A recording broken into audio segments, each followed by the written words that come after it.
The idea behind programming is your gut feel. The fact that you think you know what an audience will watch. And it turned out that having this background in movies and knowing the audiences for these movies, that I could do quite a good job with it.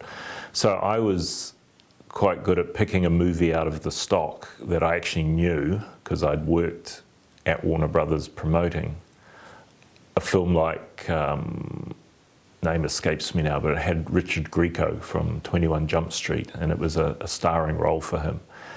And the film was a failed spy film, but it was a great little film. And I thought, nobody's seen this, but it's a great little film and it's got a promotable star. So I'm going to play it on Thursday night in prime time and we'll promote it and it'll rate. And Friday morning I get called into Bettina's office. I need to talk to you about that film last night. What the hell was that you were putting on? And I said, it's a great film, it'll do well. And the ratings came through at 9:30 and she was flabbergasted how well it did. Happened again a few weeks later, I played another film and she said, that one's not going to work. You got out of jail free with that first film. The second film rated just as well. And from then on I wasn't really questioned. Top Shelf took me on a 3-week trial. And the first thing on my desk when I arrived there was this 2-page concept called Cool Kids Cooking, which this chap called Marco Cooch had put to Top Shelf as an idea. He was teaching after-school cooking classes and was wowed by the fact that kids love to cook and kids will eat things that are perhaps even healthy for them if they've had their own hands in making it. So that was the concept behind it. So we pitched that to TVNZ in a completely different form than it ended up being. They said, yes, if you can find the money, because we don't have the money for this. So we did. We got money out of a public health initiative, and that funded the first 2 series. So basically, it turned out that kids would also watch healthy food shows if they were part of it. I was in a random conversation with Mike King. I rescued him from somebody who was chewing his ear off, and we got talking and he started telling me about this radio show that he was going to do, and I said, we could film that. And he said, that's exactly what we're thinking about. And so that was developed, pitched to Māori television. It was the first thing on the pile Carol Hirschfeld found when she sat down at her new job at Māori TV. Rang me and said, this is fresh and exciting, I want to do it. We put it into New Zealand On Air, it got funding, we ran for 4 years.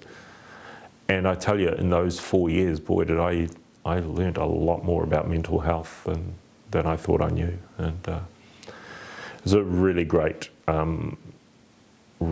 process, and great to be involved in a show that actually made a difference. The media show has, well, it gives New Zealand television something we don't have a lot of, and that's an inward look at the industry and the media. And it's great to get those people's perspectives, I guess, on the job we're all doing. And it's also, it was also quite a good social opportunity, because it has a live audience, and we've group of regulars that would turn up week after week. 10 years later, we're still on the air. We've been on TVNZ 7, we've been on TV3, we're now on Māori television, and it's made some great shows. I think where the local industry will make it or break it in the next few years is that they invest in local content.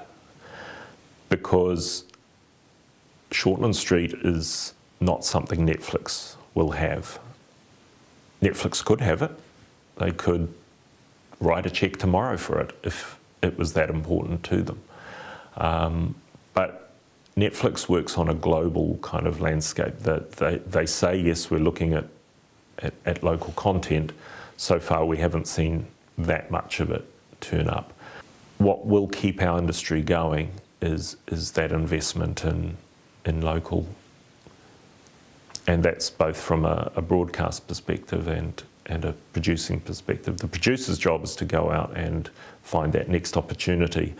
The broadcaster's job at the moment is to make sure that they don't become irrelevant and that they are still attracting those eyeballs.